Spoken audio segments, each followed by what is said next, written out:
টি-20 বিশ্বকাপের final ৮ March, আর তার পরের দিনই বাংলাদেশে ওয়ানডে সিরিজ খেলতে পৌঁছানোর কথা পাকিস্তান দলের। এমন সূচি ঘিরে শুরু হয়েছে তুমুল আলোচনা। তবে কি পাকিস্তান নিশ্চিত হয়ে গেছে যে তারা ফাইনাল খেলছে না?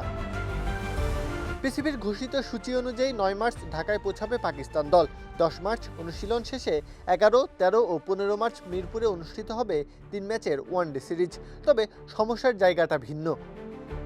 টি-20 বিশ্বকাপের ফাইনাল নির্ধারিত রয়েছে ৮ মার্চ। পাকিস্তান যদি সুপার ৮ ও সেমিফাইনাল পেরিয়ে ফাইনালে ওঠে, তাহলে ফাইনাল শেষে মাত্র একদিনের ব্যবধানে কলম্বো থেকে ঢাকায় যাত্রা করাটা অসম্ভব। পাকিস্তান যদি সুপার ৮ ও সেমিফাইনাল পেরিয়ে ফাইনালে ওঠে, তাহলে ফাইনাল শেষে মাত্র একদিনের ব্যবধানে কলম্বো থেকে ঢাকায় যাত্রা কতটা সম্ভব? ফাইনাল খেললে উদযাপন, আনুষ্ঠানিকতা ও ভ্রমণ মিলিয়ে সময়ের চাপ থাকবেই। সেক্ষেত্রে ৯ মার্চ ঢাকায় পৌঁছে ১০ মার্চ অনুশীলন আর ১১ মার্চ ম্যাচ, এই সূচি বাস্তবায়ন করায় বড় চ্যালেঞ্জ।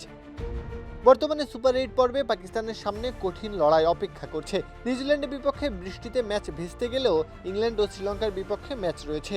সেমিফাইনালে উঠতে পারলে ৪ মার্চ মাঠে নামবে তারা। এরপর ৮ মার্চ ফাইনাল, অর্থাৎ শেষ সপ্তাহে টানা চাপের ম্যাচ সূচি। এমন অবস্থায় অনেকেই প্রশ্ন তুলছেন, পিসিবি কি আগেভাগেই ধরে নিয়েছে যে পাকিস্তান ফাইনালে উঠবে না, নাকি ওয়ানডে সিরিজের জন্য আলাদা স্কোয়াড পাঠানোর পরিকল্পনা রয়েছে? যদিও সেটি পুরোপুরি নিশ্চিত নয়, কারণ টি-20 বিশ্বকাপ স্কোয়াডের বেশ কয়েকজন ক্রিকেটার ওয়ানডে দলেও নিয়মিত মুখ। বাংলাদেশের দৃষ্টিকোণ থেকে সিরিজটি গুরুত্বপূর্ণ। ঘরের মাঠে শক্তিশালী প্রতিপক্ষকে স্বাগত জানানোর প্রস্তুতি ইতিমধ্যেই শুরু হয়েছে। তবে সফরকারী দল যদি ফাইনাল খেলে আসে, তাহলে তাদের শারীরিক ও মানসিক ক্লান্তি সিরিজে প্রভাব ফেলতে পারে, এমন আশঙ্কাও উড়িয়ে দেওয়া যাচ্ছে না। সব মিলিয়ে সূচি ঘোষণার পর থেকেই তৈরি হয়েছে ধোঁয়াশা।